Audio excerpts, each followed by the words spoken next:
இந்த மருமகக்காரி என்னைக்கு வேலைக்கு போக ஆரம்பிச்சாலும் அன்னையிலேருந்து நமக்கு சோறே கிடைக்கிறது இல்ல. சரி, முன்னாடிதான் வேலைக்கு போயிட்டு இருந்தா, இப்பதான் நாத்தனாக்காரின்னு ஒருத்தர் வந்திருக்கால, அவளுக்கு ஏதாவது செஞ்சு கொடுப்பான் அப்படின்ற ஒரு விவஸ்தை இருக்கா. இப்போவும் கிளம்பிடுவா. எத்தே வந்துட்டா மினிக்கி.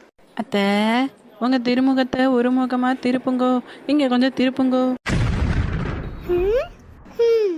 அடியே, என்ன ட்ரெஸ் இது? கை கால்லாம் தெரியுது. அத்தை, ரொம்ப ஷாக் ஆகாதீங்க.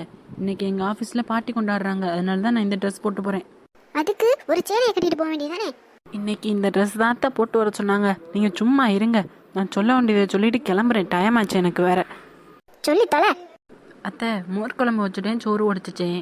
வேணும்னா நீங்க உருளைக்கிழங்கு பொரிச்சுக்கோங்க, இல்லைன்னா மாங்காய் உருவ வச்சு சாப்பிட்டுக்கோங்க. நான் கிளம்புறேன். இண்டி, நாத்தனாக்காரி வந்திருக்கா, அவளுக்கு நல்ல சாப்பாடு எதுவும் செஞ்சு வச்சுட்டு போகணும் தெரியாதா உனக்கு? இங்க பாருங்க, உங்களுக்கு அப்படி ஏதாவது வேணும்னா நீங்களே செஞ்சுக்கோங்க, இல்லைன்னா உங்க பொண்ணையே செஞ்சுக்க சொல்லுங்க. வேலைக்கு போறேன், என்கிட்ட எல்லாம் கேட்க கூடாது.